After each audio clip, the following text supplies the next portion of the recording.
Good evening, everyone, and welcome to this Cottage conversation, where we get a chance to talk to great authors and activists and wonderful teachers about books they're writing and other important things in the news. And tonight, as I've been telling you now for the last month, we have a really special treat. His publisher at Simon & Schuster reached out to me and said, "Hey, would you like to have Otis Moss come on your podcast at the Cottage?" And I said, "Are you kidding me? You don't have to ask me twice." And so he has a brand new book, Otis Moss III, who is the senior pastor of Trinity United Church of Christ in Chicago. And I looked and I saw all the wonderful things that are written about him, of course, in his little bio. And there was stuff here that I literally had no idea about. I know about how he's a great preacher, but a filmmaker and a poet, those are things that are a little bit new to me and things also that I love. And he also teaches at Mercer School of Theology, McAfee School, and generally makes good trouble everywhere he goes. I think one of my favorite things about Otis is the amazing times. Yeah, I would. I'd turn the whole thing off and then reconnect. Oh, Jim, you are back on. There you go. One of the most amazing things about Otis that I just love is the places where we've been both asked to preach. And it has happened more times than I can remember when he's like either the opening preacher and I'm the closing one, or we reverse, especially at the Wild Goose Festival in North Carolina. And every time that happens, there's this kind of deep gratitude that wells up in my heart. The idea of sharing any kind of pulpit with this brother, this amazing man, is just very humbling, because I think he's remarkable with his words and when he shares the word of God. And so it is a pleasure to have you come here tonight, Otis, and talk about your new book. Welcome to the Cottage. Thank you so very much. It is an absolute honor to be in conversation with you and the entire the tribe of the Cottage. And I thank you so much. And I thank you for your witness, the incredible, compassionate, loving way that you engage people and always bring forth what is the heart of the gospel in such a beautiful way. And I just want to thank you so very much. It's always wonderful to be in your shadow and to be in your space and at places that you have stepped. Well, I'd like to think that we're both sort of casting light toward one another. And that brings us, of course, to the title of your wonderful book, Dancing in the Darkness, Spiritual Lessons for Thriving in Turbulent Times. And before everyone came on, you told me you have been doing tons of book tour stuff today. So why don't you start by telling us what's been surprising to you about people's reaction to your book? Oh, that's a wonderful question. I've been fascinated that people have really connected to the section in the book where I talk about comic books and comic book heroes, and the connection to this idea of reworking our origin story. And for those who are completely outside of this comic book world, I had one person say, "I know nothing about comic books, but what you said made absolute sense." So I was like, "Oh, wonderful." I was just very excited to hear that. Well, that's sort of interesting because the book starts with this kind of sobering Yes. image of how it's midnight. Mhm. And so when you point towards that time on the clock, what are you trying to communicate with your readers by putting that up front? Well, one of the things is that the book is really written out of the heart and the space of people of African descent in America, and helping people to understand that space by being particular but being universal at the same time. and sharing the story of the letter that I had to write to my son. My son, when he was smaller, saw the recorded death of Philando Castile. And he asked me one particular question. He said, "Dad, am I next?" And it was gut wrenching when my father asked, when my son asked me that question, am I next? And so I wrote this letter to him, a letter that said that every Black father has to share with their child. Every Black mother has to share with their child, and to say that there's nothing wrong with you, but there is something wrong with adults who want yesterday to always be today and to always be tomorrow, and that you are beautiful, you are wonderful, you are gifted. And I wanted my son to understand not only how much I love him, but the realities of how he must walk through the world, that some people will weaponize his skin, but your skin is not a weapon. You are kissed by nature's son and beautifully and wonderfully made. And that was kind of the impetus of hoping that people would see the power of resistance when you tell the truth wrapped in love, that you can elevate a moment of utter tragedy into something that is, in the words of probably a blues singer, that you take those blues and you cast them in a way that allow you to sing blues with a little bit of gospel. Mhm. And the letter that you wrote to your son, you didn't just share that at the beginning of this book. You actually wrote that publicly Yes. at Sojourners magazine and website. Is that correct? That's correct.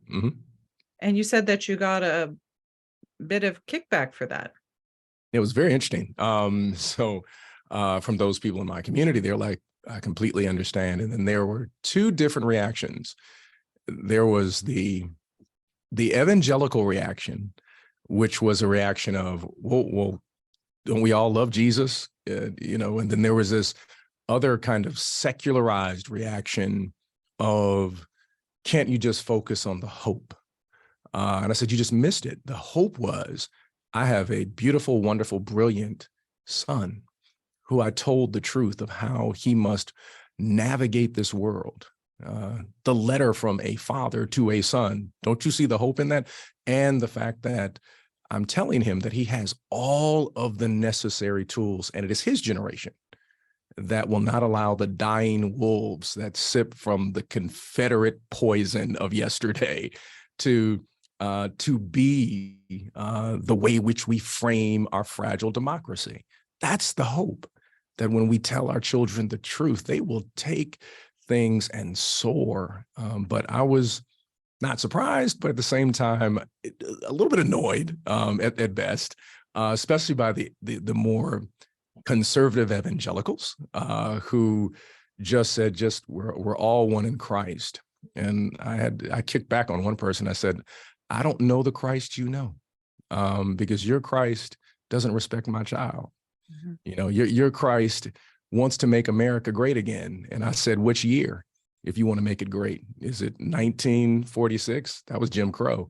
Was it prior to the women's suffrage movement? So you mean that my wife and my mother, they cannot vote? What year? Please give me the year. We should just be saying, let's make America. Not make it great, but can we birth this high risk pregnancy of a democracy that is still yet to be? Yeah, I think I hear a famous Black poet in the background there. I think I've heard those words in a beautiful Yes, indeed. poem. Yes, indeed. Absolutely. I reprint that almost every 4th of July. So when I read the book and I read the letter at the beginning and then that response that you got from it, it almost feels like the book is a little bit of an expansion of the letter itself.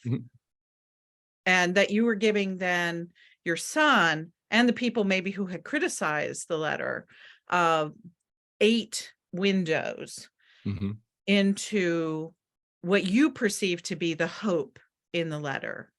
Am I reading that correctly? I think absolutely. I wanted people to, excuse me, to delve into what I call Black spirituality, this tradition of resistance and resilience that often is not written in books, that is really an oral tradition that is passed down from mouth to ear. And I wanted people to know that rooted in this tradition is that you have to link love and justice together. That in this tradition that you consecrate chaos and you rewrite origin stories, and you got to pardon your own dust and everybody else's, and you got to learn how to redirect your rage, and you got to learn how to listen and deal with your biases and all these kind of things.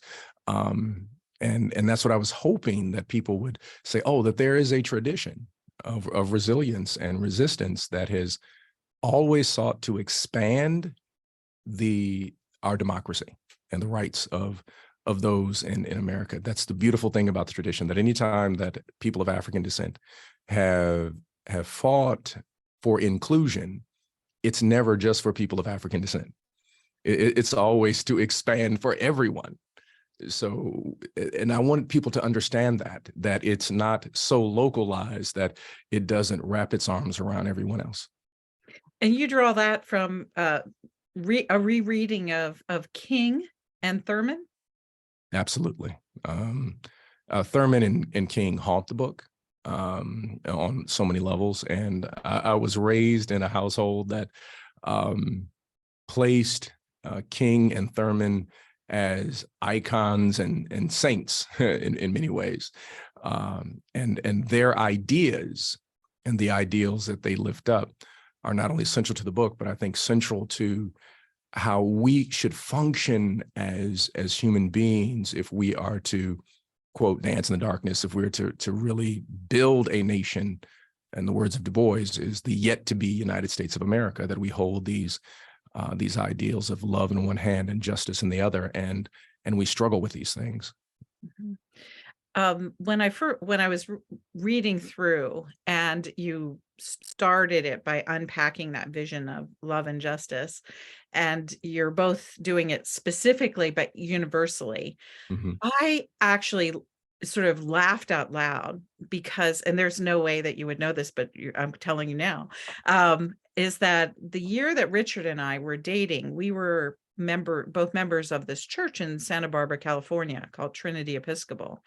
And Trinity was a very risk-oriented congregation. And one of the things we did is we actually hired the first ever out gay Episcopal priest in the whole diocese of Los Angeles. And so it was always interesting to see what was going to happen on any given Sunday, because we didn't know what he was going to say. We never knew who was going to show up in church. But we realized after a few months of him being there that there was this theme in his preaching. And the theme was every single sermon went back to love and justice. And so it got to this point where Richard and I, we would talk like on Saturday night, or we go out for breakfast on Sunday morning, and one of us would say to the other, what do you think Mark's going to talk about today? And the other person would say, oh, I bet you it's going to be a sermon about love and justice. And he did that for 18 months. Just that was the theme, on and on.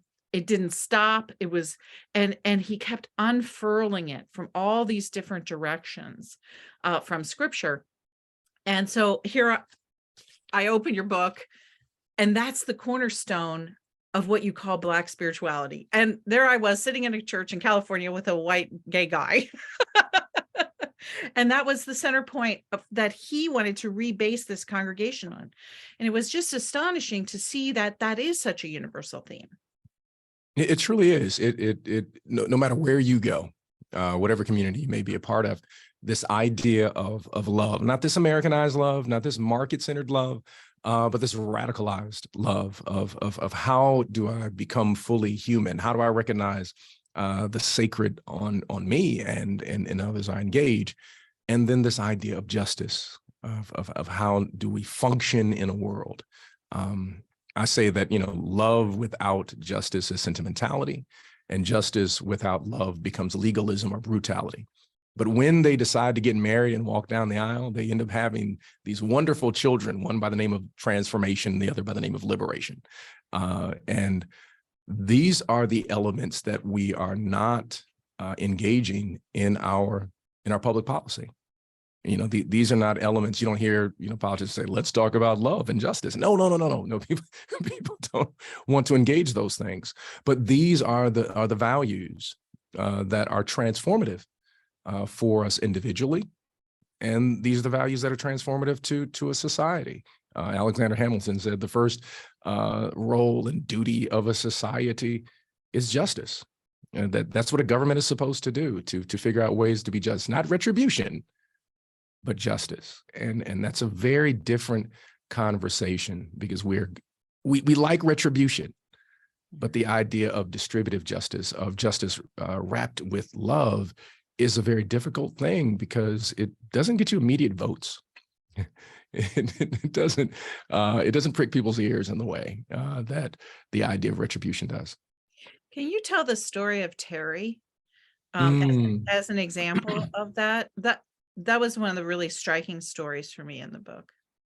And that comes from the chapter talking about pardon our dust, which is really about redemption and restorative justice.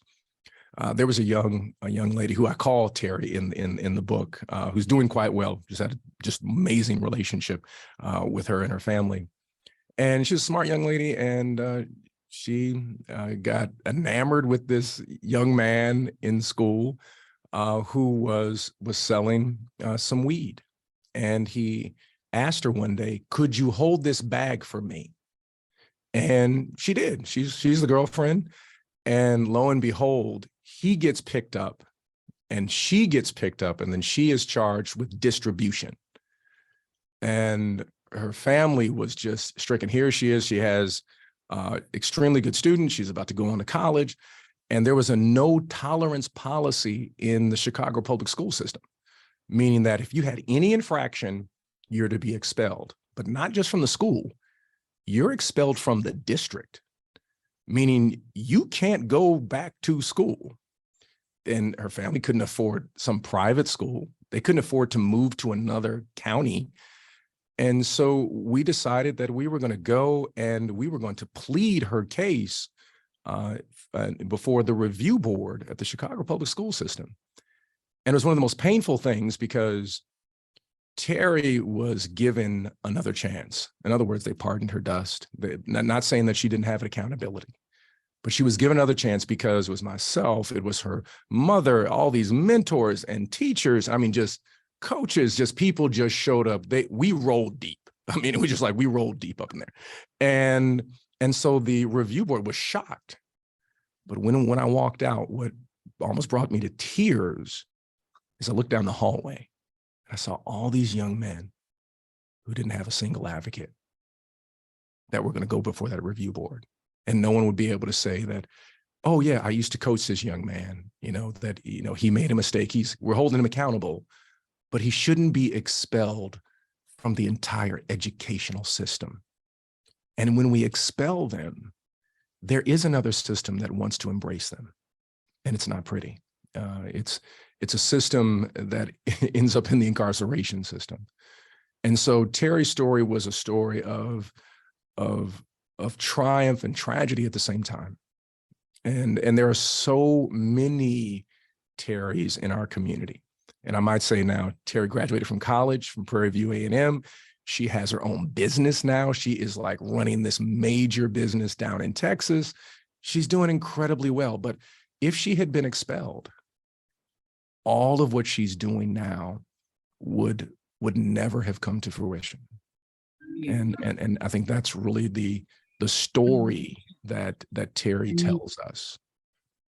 Yeah, it was a very clear example.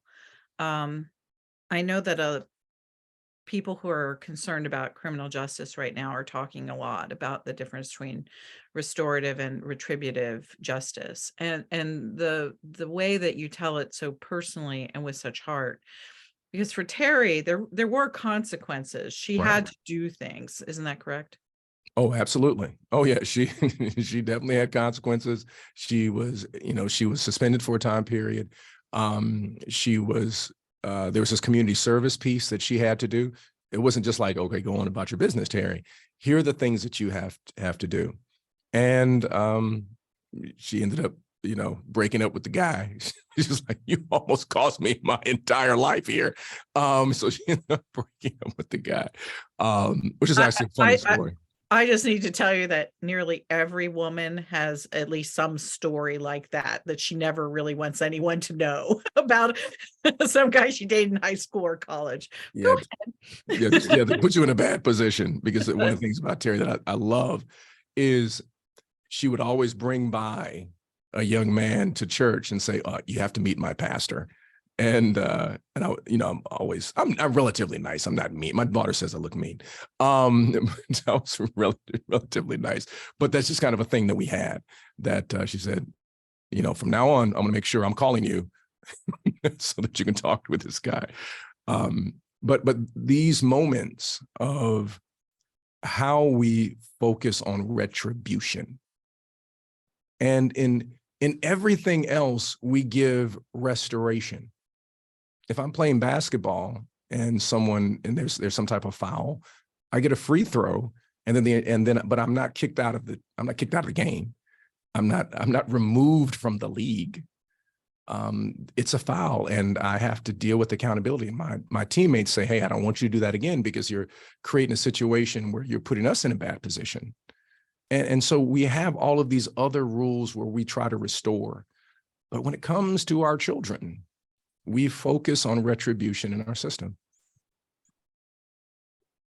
Well, there were moments when I was reading where I was thinking of something that was in the news today. And this is very painful, but you're here, and I would love to think through this with your wisdom that you've offered in this book. Is this whole very painful case in Memphis where Tyree Nichols was pulled over and for a traffic stop, I guess, and then something happened. We don't know quite what yet, but he was beaten up by 5 police officers and wound up dying 3 days after the incident. The city of Memphis came out and they fired the 5 police officers right away. And today, while you were doing all this book tour stuff, as I mentioned in advance, the 5 officers were charged with murder. And what I think is really confusing and painful is that all the Tyree Nichols and the 5 police officers are all Black men. Mm-hmm. And there's some pain that's really deep that I feel about this, and I can't quite put my own finger on it. And then I'm struggling toward what is the way to respond here? What is the way of love and justice in this picture? So can you kind of give us any insights on what you might be sharing with your congregation this weekend? Or what happened in Memphis is this example of what it means to be Black and blue in this country, that deeply bruised and dealing with this pain. That there's a community that will say, well, what did he do? Which is the wrong question to ask, because you have people who are part of the state, the police. And whether that person is Black or white, there is a culture that people can ingest, that they can wrap their arms around and embrace, and see others as a threat, and see others who look like them as even more of a threat because of this Confederate poison that we have been drinking for quite some time. And so you put on the uniform and you have to function in a system that diminishes you and diminishes your community. And you are also given the rhetoric and the ideas that everyone is a threat specifically, certain people are a threat. And then as a young man just driving along, you're supposed to be a citizen of this country, innocent till proven guilty, that there are certain rights that you are to have, that there should be an expectation of protection. But the police, for just as I shared with my son, you have to make certain assumptions in your engagement, even if you were to do everything beyond everything that would keep someone from, if you were a frozen statue, they may still break you. And that is the reality. And that is the deep pain. And it's not enough to reform that which is, some would say, broken, but actually functioning the way that it's supposed to. That policing in of itself has been shaped to protect the interests of those who are outside of African-American communities and Latino communities and communities that have been sequestered and marginalized. From the Reconstruction backlash, this idea of laws that were passed that there is something dubious about Black people, which is a very fascinating idea, that the same people that you have raise your children and all of a sudden the next year after emancipation, oh, there's something dubious about them, simply so that you can re-enslave a group of people, which happened in America. That many people don't realize that 500,000 people were re-enslaved after emancipation through the peonage system. And the laws were designed specifically to say that anytime you see a person of African descent anywhere in the South, there's something dubious happening. So we give charge to our authorities, the state-sponsored police officers, to rein them in so that we may use their labor or break their bodies, one or the other. And so in this instance, we have 5 Black police officers who have been schooled and shaped into that system. And so apparently the video is terrible, and they're releasing the video tomorrow. And that's disturbing on every level possible. But there's this other thing that's eating at me, Otis, and that is these 5 Black police officers are being charged with murder so quickly. Mm-hmm. Whereas, say, in the Minneapolis case with George Floyd, the police officers up there were no charges for quite some time. And so it's like, I have such weirdly mixed feelings about all of this, because I don't want anybody to be charged with murder, especially in a place like Tennessee. I believe they still have the death penalty there. Mm-hmm. And the idea that they charged the Black officers so fast. And I just keep thinking to myself, if there were white officers, would they probably be in the park someplace? I don't believe they would. I don't believe they would, because there's a comfortability with Black death and Black people being charged as being morally compromised. Right. There's a comfortability about that. And so remember, they're police officers, but they're suspect police officers. So even though they have the uniform, they are still suspect. White supremacy does this. It says that you're always suspect. It has this hierarchy. So so they're trying to prove themselves. This happened during the civil rights movement, when you would have individuals. I'll never forget the story that in reference to Fannie Lou Hamer, when there's a particular story, she talks about a person in jail. They got another Black person to beat her, and he was weeping and crying, and she makes this statement about, baby, I know what they did to you. He said, you were trying to prove yourself to them. And it about broke this man, because she could see the colonization of his mind and his soul. Mm-hmm. And that's what we have to really deal. We have to deal with the fact that they even though they had their uniforms, they were still suspect. And now we have this young man who is dead And the system goes on saying that it is injustice, and we're going to continue on with the system. Maybe we'll reform it instead of saying that it needs to be utterly obliterated and transformed completely. That we need to completely rethink how we even deal with the issues of response. What would happen? We've been promoting here in Chicago the idea of an office of gun violence prevention, where we would do interrupters instead of sending first responders with guns, where and we found out that 50 interrupters can do more than 500 police in every neighborhood, because they know the communities, they know the young men and women, and they can prevent things from happening. And then deploying people who are social workers. We need to talk about public health, not public safety.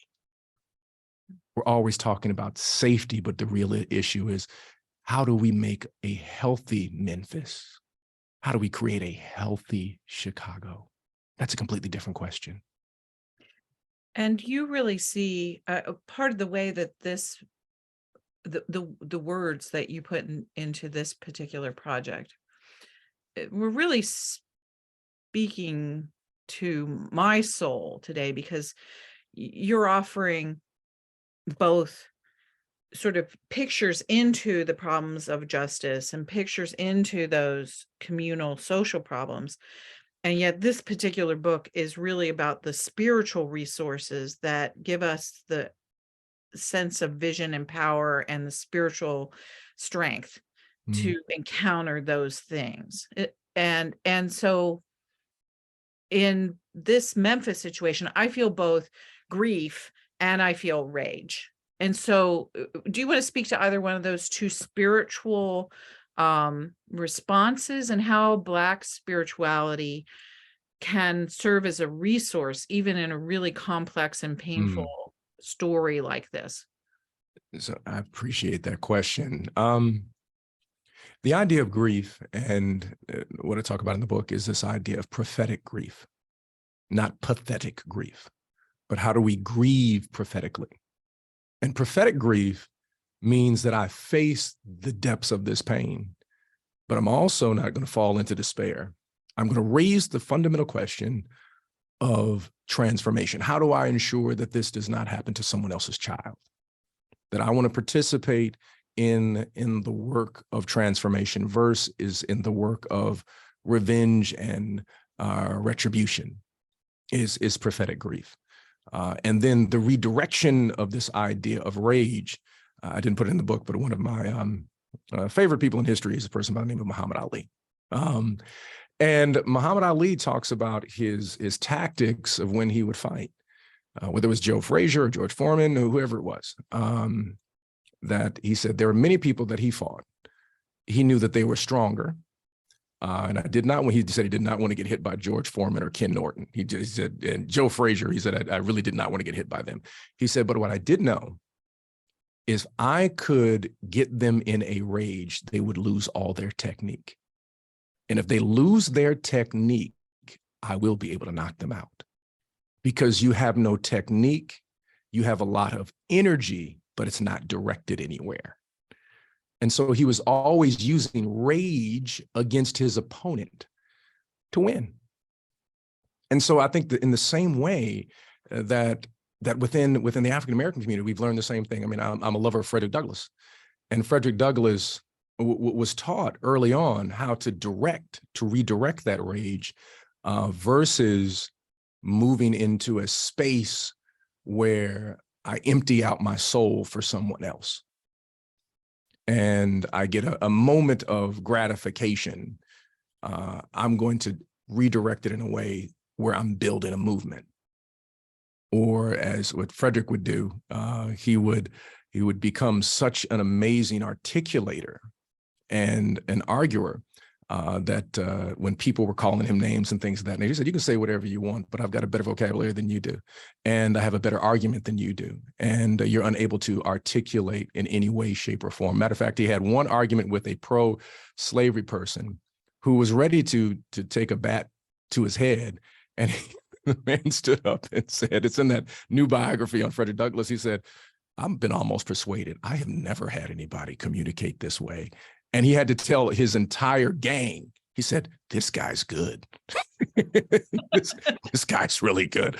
And he really truly believed that I have to use what God has given me and never allow the enemy to tell me my tactics or what vocabulary and how I should envision what the world should be. This part of the conversation is hard because, of course, African Americans face hard stuff all the time in this culture, and yet there is this thread that runs through the book of joy, and that being part. So rage and grief and I did love. I think it's interesting that people went after the comic book part.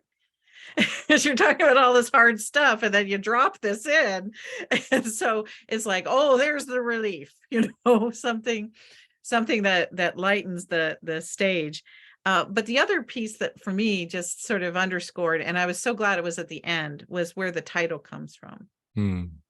And so I was hoping you would share the vignette, because that is incredible story about your own fear of being attacked and your own family under threat. And one of the spiritual practices that emerged for you so strongly in the situation that gives itself to the title of the book. Thank you for raising that. The title of the book, Dancing in the Darkness, comes from my daughter, who taught her dad how to dance in the darkness. It was 2008, and I was new pastor at Trinity, and Dr. Jeremiah Wright Jr., my predecessor, had moved on. He was retired. A lot of people don't know that I was pastor here.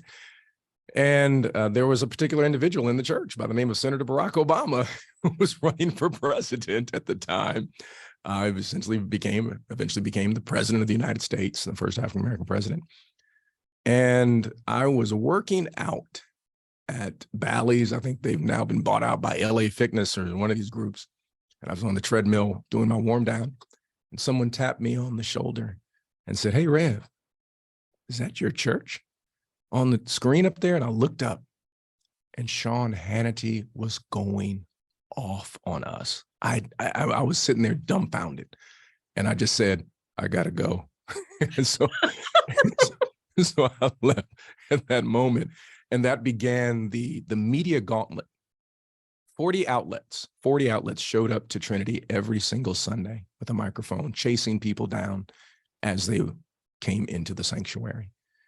And then from that moment, we started receiving letters, death threats. My predecessor started receiving them. I started getting them personally. The church, we had to have bomb-sniffing dogs come to every single service. This was for a full year. And I remember I had to get security during the day. I had people follow me around. There was security at my children's school, that there was always someone there. We had to alert the principals and let them know that this is what's happening. This is why you're going to have this person outside, of their classroom. And so one evening we were, trying to get some sleep, and we heard something in the house. And my wife tapped me and said, "You need to go up and check that out." And I said, "Okay." And I grabbed my rod and my staff that comforts me. This Louisville Slugger, it's a baseball bat. And I'm checking around the house, and I'm thinking at that moment, did someone who has been listening to all of this conservative mess, are they breaking into this house at this moment? I'm going to have to defend my family at this moment. I am preparing my body. I'm preparing my mind that what if I encounter somebody, what am I going to do? And I hear the noise again, and it's coming from my daughter's room. And so I go into my daughter's room, and there's my daughter in the middle of her room. She's spinning around dancing, and she's saying, "Look, Daddy, I'm dancing." She's all of 5. And pigtails going back and forth. And it's 3 a.m. I've got to preach in a couple of hours. This is a Sunday morning, Saturday night. And I said, with that low register daddy voice, "Baby, you need to get back into bed." And she kept saying, "Look, Daddy, I'm dancing." And that's when the Spirit really spoke to me and said, "Stop. Look at your daughter. Your daughter is dancing in the darkness The darkness is around her, but it's not in her. At that moment, I scrapped my sermon. I ran down to my study and I started writing, and the sun came up, and I stepped into the pulpit on that Sunday. And I said, we are called to dance in the darkness. How do we dance? We dance with joy. We dance with compassion. We dance with love. We dance with justice. If we're going to change this fragile democracy, we've got to dance in this moment of challenge here in this church. And I said to them at that day, I said, just because it's dark, don't think that the sun has forsaken us. It just means that the earth has turned. And if we keep dancing, eventually joy comes in the morning, because God turns, as scripture says, our mourning into dancing. So I said, dance. I say, we're going to keep dancing for the rest of this year, and we're going to get through this together. And that's where the story comes from, is, a little girl telling and showing her daddy that you can dance in the darkness of your anxiety and your pain and all of your anxiousness that is welling up in your spirit. Well, all I can say is I've now been to church. Oh my gosh. I want to get on the next plane and go and hear all of this preached and dance with you all at Trinity in Chicago. Thank you so much for sharing. We do have just a few minutes where people could ask some questions. And I'm going to go ahead and move to gallery view. Folks who have been here before know how we do this. There is at the bottom of the page a little smiley face button that says reactions. And if you press on the smiley face reaction button, you'll get a whole bunch of choices that pop up, including a long box that says ask a question or something to that effect. And if you hit the thing that says ask a question, a little hand will pop up in your box and I will see it. Richard and I will call on you and we can unmute you. So you can talk to Reverend Dr. Otis Moss yourself and ask him more questions about his amazing work and his book.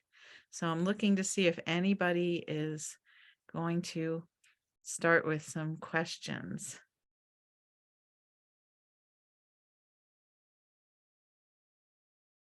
Richard, you see anybody yet? I'm kind of wanting Karen Medlin to pop in. She's been in there like the Q&A chatting up.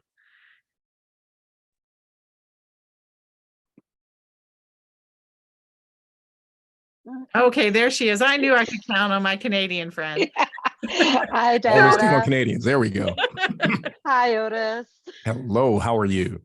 I am well. I just love this idea of dancing in the darkness. And as you're speaking, I was actually thinking of my grad from CTS was in your church, and your choir danced the grads in. And my daughter, who, white Canadian, was so overwhelmed by it. She just loved it. But this idea of dancing in the darkness, it's more than, I love this idea that the darkness is not inside your daughter, but is around her. And she is the power and the light inside her to keep the music going. And I'm just thinking about how do we, or what is a word that we can help people to find that light in themselves?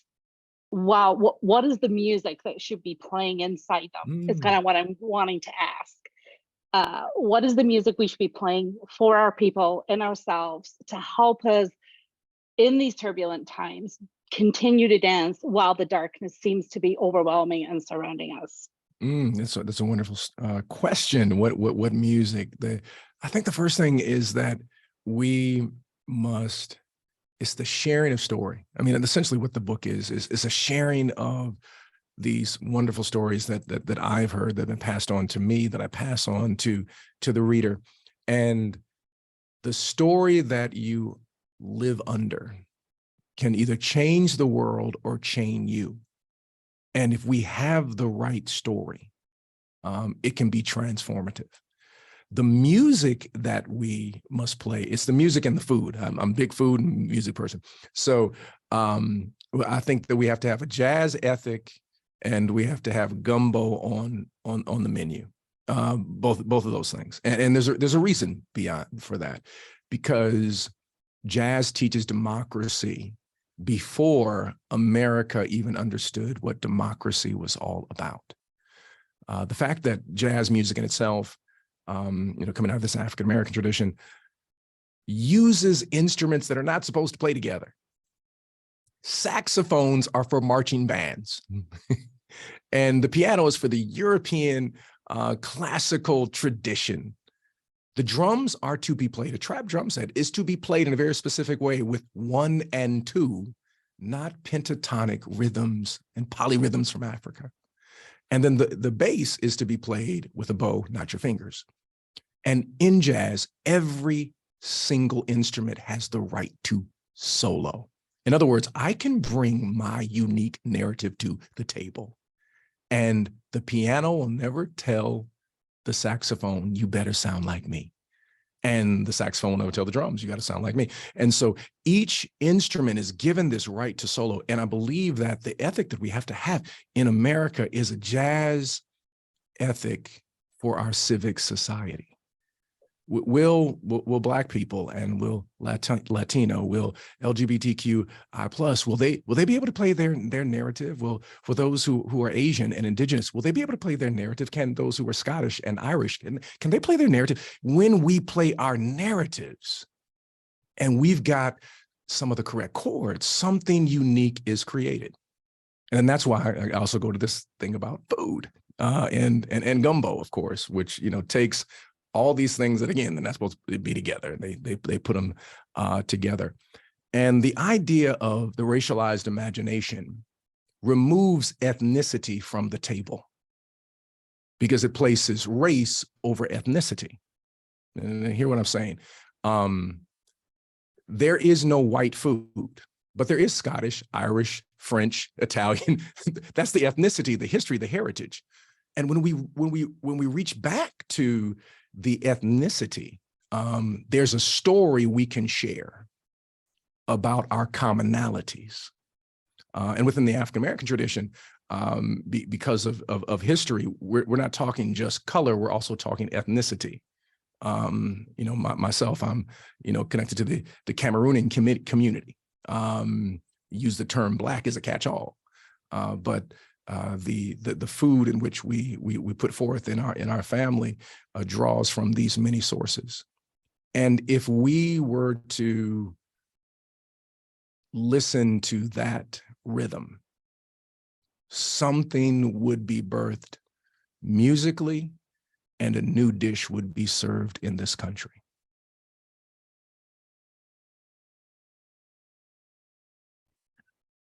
I love music and I love to cook. And I'm going to call on Carlton. He has his hand up. We have another Canadian up to the bat here. So it's the Canadian. All right, come on. Amen, brother. Up south. Thank you so much. As a musician Oh, myself, come on. who Look, just I love it. I resonate. My heart beats to a blues rhythm, and blended with the country and Western, which is a derivative of blues, really. Country and Western is Arkansas and Ozarks meeting New Orleans and creating something new. And that's the musical gumbo, which I love. And I love you that you mentioned food, because I believe that the under-recognized or underappreciated sacrament, probably the original sacrament of the church, is the potluck. Come on. The love feast. And nobody brings their least favorite recipe to the potluck. Everybody brings the best thing they've got, and watch out, our waistlines are in danger.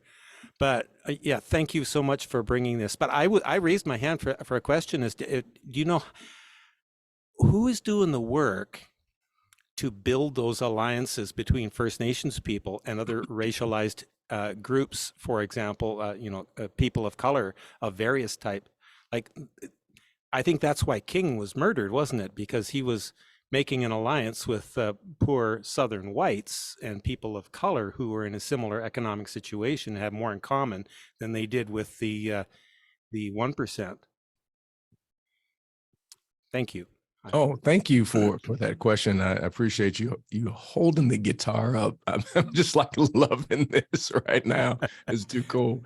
That there, what's so beautiful that I witness across the nation, groups like the Dream Defenders in Florida, building relationships with First Nations people, the Poor People's Campaign, Bishop William Barber building these wonderful coalitions.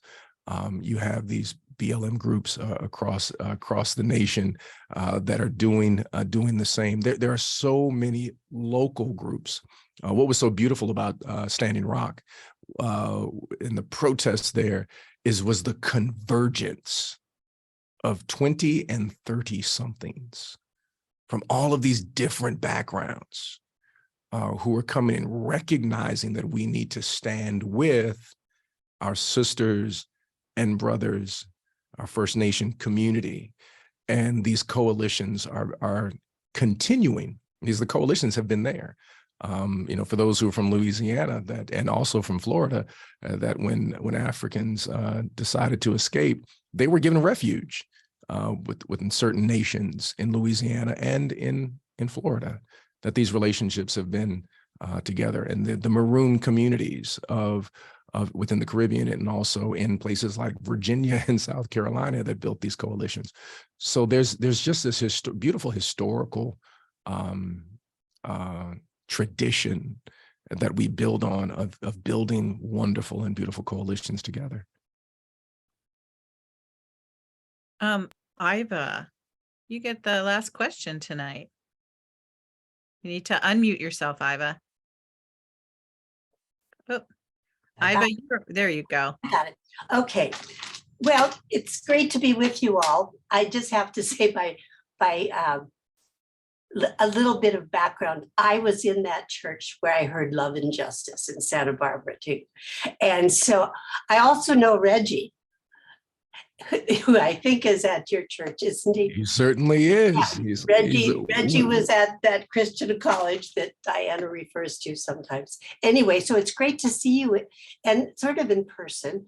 So I've got that background, but now I'm in Madison and we're working on all of those, what you're talking about, the indigenous, it's all here in Madison.